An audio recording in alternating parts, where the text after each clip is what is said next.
Dwara Sara Sateru. Dwara Sara Sateru. Dwara Sara Sateru. Dwara Sara Sateru. Om Mati Makiru. Heru Makiru. Attack. Puja. So today we're going to do another walkthrough in the temple. But before we do that, I have something I would like to share with you. And put on my calendar. So September 10th, so next month, I'll do a presentation on the what I'm calling the mysteries of the Boy King, which is a presentation on the tomb of Tutankhamun.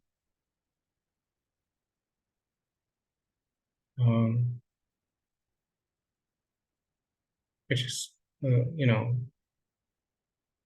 will cover the architecture of the tomb of Tutankhamun, the Egyptian hieroglyphs on the tomb walls and what they mean, and a reading of the hieroglyphs on various artifacts found in the tomb. Also, there'll be a very special reveal of the actual throne chair of Tutankhamun, the actual throne that the pharaohs used to sit on. I'll go over that in detail, go as much detail as the time will require. It's 6 to 8 p.m. is 2 hours. And by the time we get through with the hieroglyphs on the tomb wall, and I have to decide how much depth I'm going to go into. Certainly will not be anything to the depth of what we did in the Amdua class. But I may discuss certain things about it that I had not discussed in the Amdua class. But you know that took us months to get through, so it will not be on that level. So it will be more of an intermediary introductory level. But the throne chair is going to be nice. And this is an actual wood carving of Tutankhamun. That's all in the Cairo Museum. So if you know anyone that might be interested, you can share this with them and spread the word. That would be appreciated. Okay. Now, for the main event. For the main event,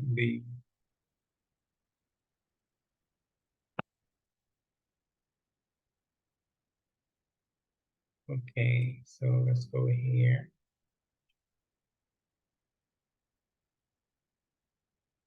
I might do a little more commentary tonight than I did the last time. So we're getting reacquainted with the temple.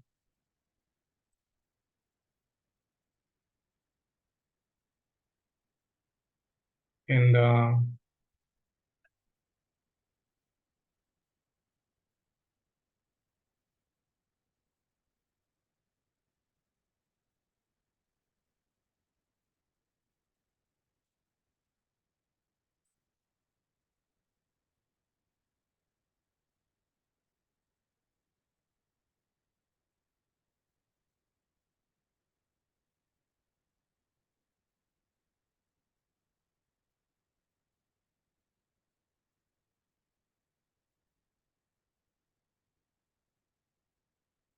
I'm trying to pull up the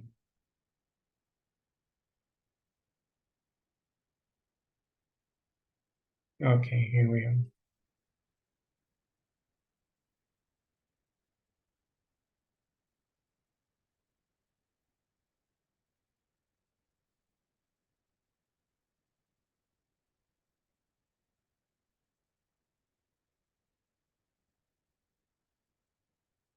And here is the outside of the temple. You can see this is the walk-up, the path that usually coming to this temple, they take you on a horse-drawn carriage, and you park beyond this wall, a good distance away.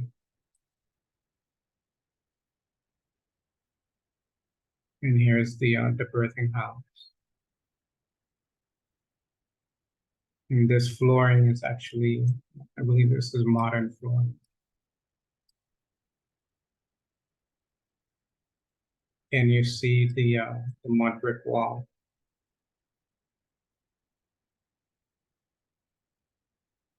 All the way around. And in the distance, in ancient times, this building would be covered over all the way. So much of the ceiling, the roofing is missing.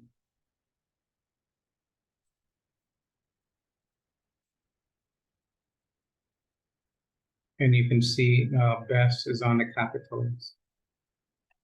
And this temple was built during the Ptolemaic period. But the special feature of this temple is that it's built according to the design of the Middle Kingdom period. So one issue with the temple is the hieroglyphs on the walls, which some are valid and some you have to look at closely. And in the distance, you see the pylons.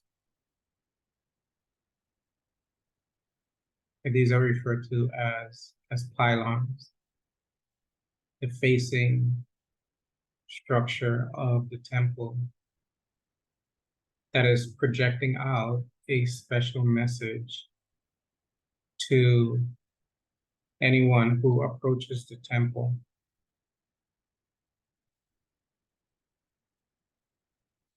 And to get here, to get to this part, you have to walk around here. Then you take a left, then you're faced with these massive pylons.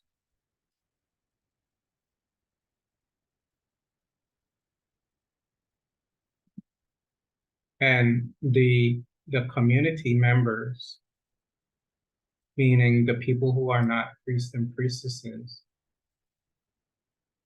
are also affected by the temple, but not in a way that the priests and priestesses are, because the priests and priestesses are royals, they are initiates of the temple. And they enter into the metaphysics, the practice, the theurgy of the temple. Theurgy means the spiritual science of the temple, the how to operate the temple by doing certain practices within the temple, metaphysical practices, etc. That we're not going to discuss in great detail in this presentation. But the idea is that what you should be getting from this discourse is that the common folk would be receiving the message of the purpose of the temple and what is going on within the temple, but also the mythic presence of the temple and what the temple means to the initiates and what it should mean to you as a human being.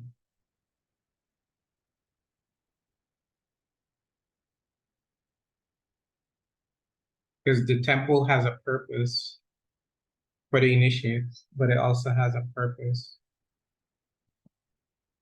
for the community.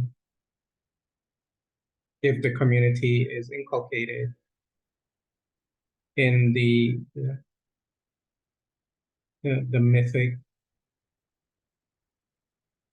the mytholization of the culture. So in ancient times, the culture was mythologized, meaning that the myth of a Saurset in Peru was widely known uh, to everybody. Everyone knew something of the myth. And when you enter into the temple, that's where you discover the mysteries of the myth through the instructions that you receive from the more advanced priests and priestesses than yourself as you enter.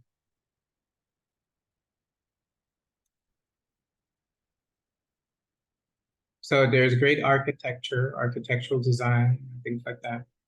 But the purpose of the temple is not to build a temple to show off architecture. And look what we can do with architecture. The purpose of the temple is to create an environment within a mythologized environment for the mystery of the myth to be revealed to the spiritual aspirants. And that's why you come to the temple.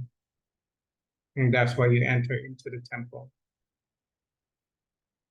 to avail yourself of the mystery of the myth, which is essentially talking about you in a deep and profound way. Because it's talking about the mystery of the soul within you, what you think of yourself as a physical personality, physical human being, is not the reality of the entity that is existing, that is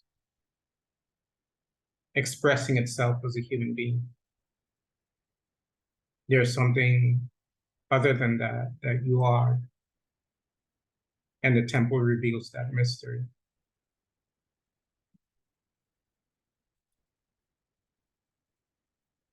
So let's go to the other one.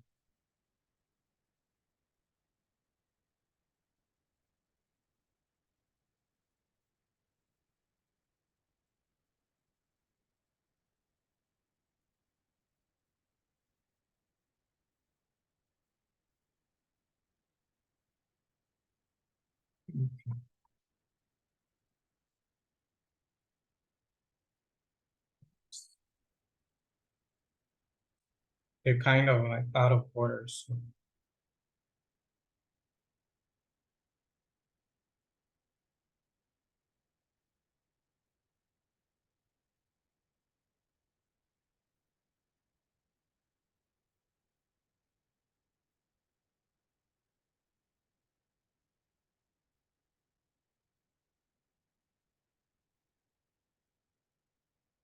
And then when you come to the temple, when you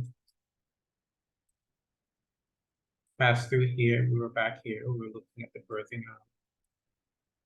When you come in here, and you turn the corner. So you were back here to the right.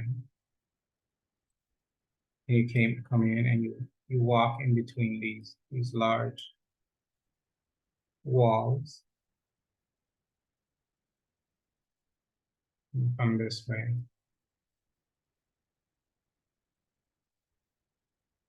And these, as was said the last time, these chairs are not originally part of the temple.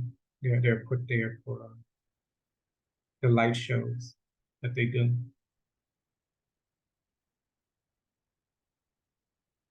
And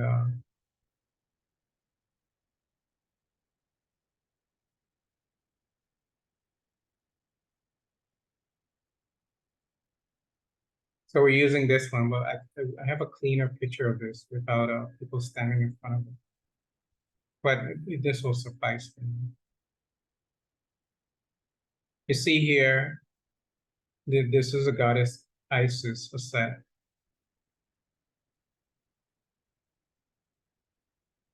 And she is standing behind Heru on both sides.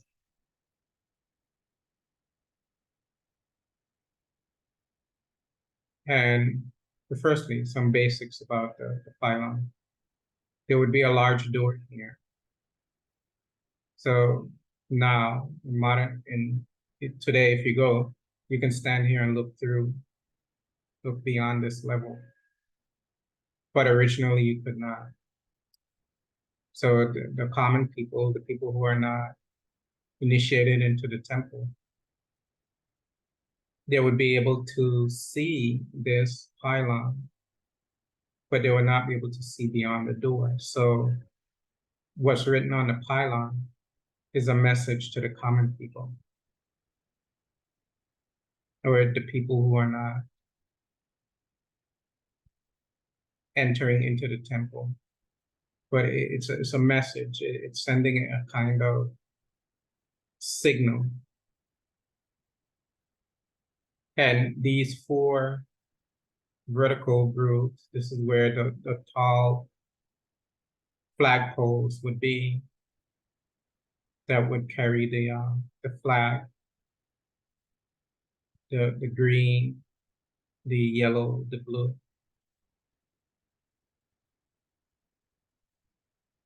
With the green being the spirit within vegetation, within nature. The yellow or the gold, the symbol of the divine divinity. And the blue, the abstract nature of divinity, the unfabricated divine self that is beyond duality. So you have the two pylons, and the pylons represent duality. And when you, as a spiritual initiate, walking into the temple beyond this doorway where the doors are taken from, you are entering into the process of discovering non-duality. And the pylons themselves are emblems of the goddesses Set and Nebuchadnezzar. And above the entrance to the temple is the winged disc, which is Heru Behudet. And this is his temple, but his emblem is above all the temples, not just this one. All the temples, all the shrines. He's also above the gateways and in the tombs in the Valley of the Kings. He's everywhere. And there are mystical reasons why that is. But to the far left, over here, you can see and to the far right, you can see the pharaoh, have his left hand out like this. He's on the left side, and vice versa on the right side. He's holding a club, and he's holding the enemies, and he's pounding them with his secular, his club. And Heru is looking on and offering vital force to the process, meaning the power of Heru is the essence behind the process of the Purdah pounding on the enemies. And one great misunderstanding is that this is a physical, actual war scene, but this is metaphoric. It's not to be taken literally. What it means is that the Purdah is subduing the forces of unrighteousness, subduing them, pounding them, humiliating them, bringing them to surrender. And the power of Heru is the principle that the Prada conjured, discovered within himself or herself, this is female, to subdue the forces of unrighteousness. And that is to be done within yourself. That this is a metaphor of an internal spiritual movement. So when you, so for the people, the common people,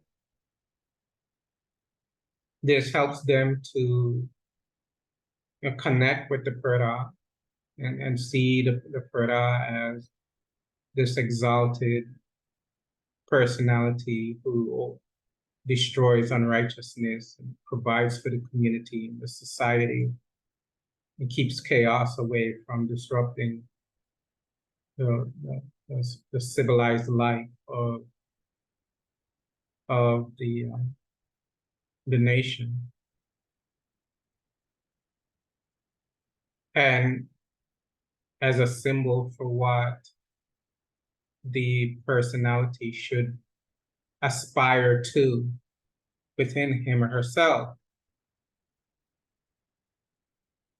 For the initiate who is entering into the temple, this is a symbol of what is to be done, the journey that is being undertaken by entering into the temple. And thus the Purdah, the pharaoh, is a symbol for every qualified spiritual aspirant that enters into the temple initiatory process. So the pharaoh is a symbol of a symbol metaphor for every spiritual aspirant. So it's not just about the pharaoh, it's about you. And the pharaoh is reflecting your potentialities so that you can realize that which is within you that is true and what is to aspire to as a spiritual aspirant, as a one who has taken on the spiritual journey of life. And so the pylon is giving or conveying a message of spiritual victory, the process of spiritual victory. What I mean by the process of spiritual victory, I mean the process of what is to be done, and what is to be done is to subdue unrighteousness. And in subduing unrighteousness,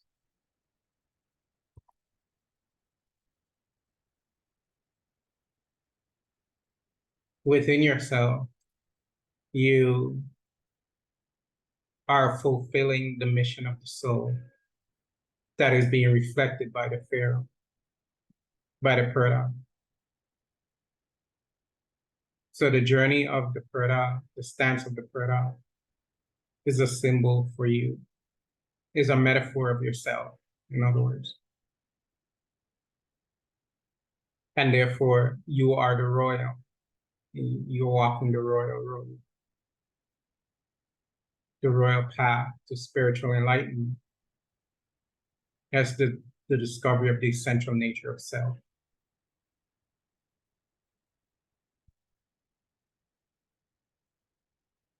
Let's do the other one.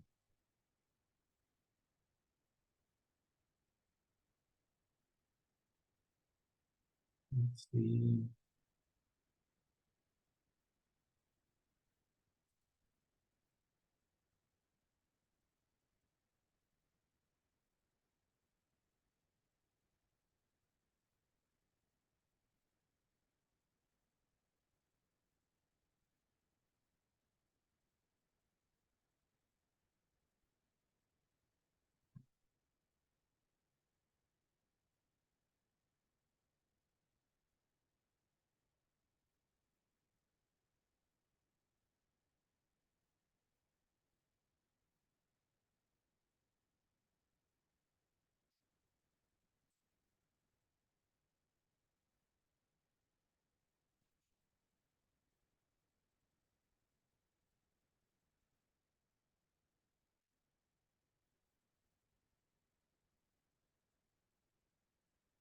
Now,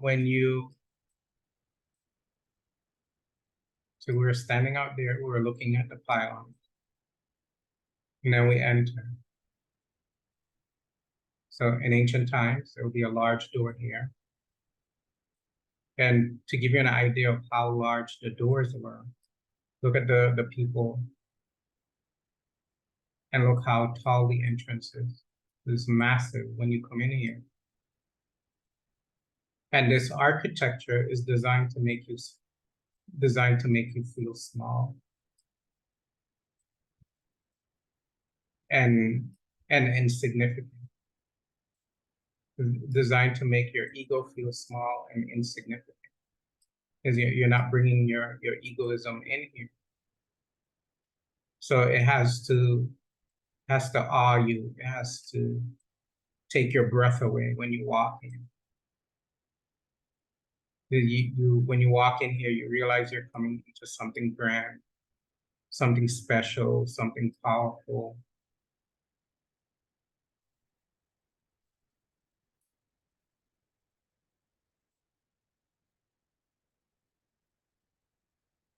And then you walk into the open court. And this open court is what is referred to as the peristyle court. And you can see is a similar architecture to the temple of Isis in Philae. You see the pylons on the, not the pylons, the columns on the periphery that holds up a roof that creates a porch. And so you walk, you have a porchway. And then you have a wide open space. Now you can think of, in ancient times, you can put yourself there. You can imagine the priests and priestesses walking along here, going about their daily work, and discussing amongst themselves the teaching, the philosophy. They're dressed in their white. And this open court in ancient times would be used for ritual performances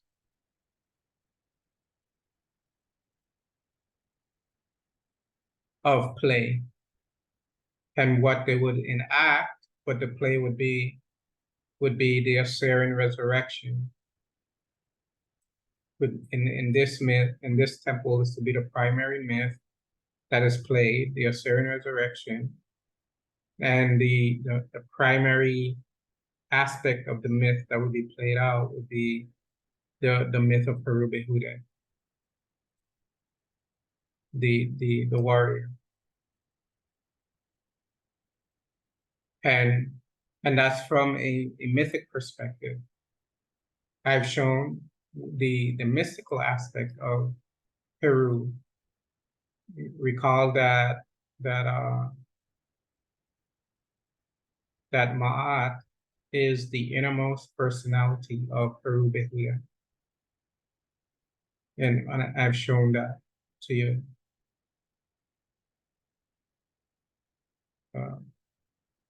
And other aspects of Heru Behudet. And so Ma'at being the innermost personality of Heru Behudet, that has profound mystical implications that we've discussed. And we could probably go through it again. And it's presented in the Duat Volume 1. And it's actually extended in Duat Volume 2 because it appears in the text.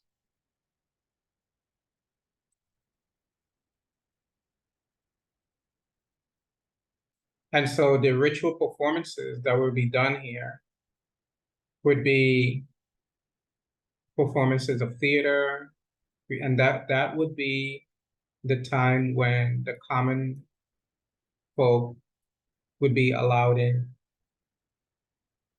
And there would be large doors here, so they will not be able to enter into the covered portion of the temple. So they would be allowed here to witness the play and the procession of the boat, and no further. This will be the deepest they'll be able to go into the temple. The priests and priestesses would have access to the covered portion. Those priests and priestesses that have graduated from the peristyle court to the hypostyle hall. So the priests and priestesses will have to graduate from one level of the temple to the next. So you just couldn't go willy-nilly walking all throughout the temple like you can do now. Depending upon your level will be where you would be allowed in the temple.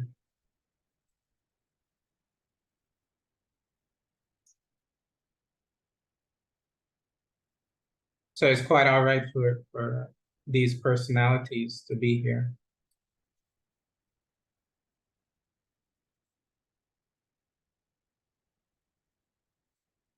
And the royals would be allowed to go farther into the temple.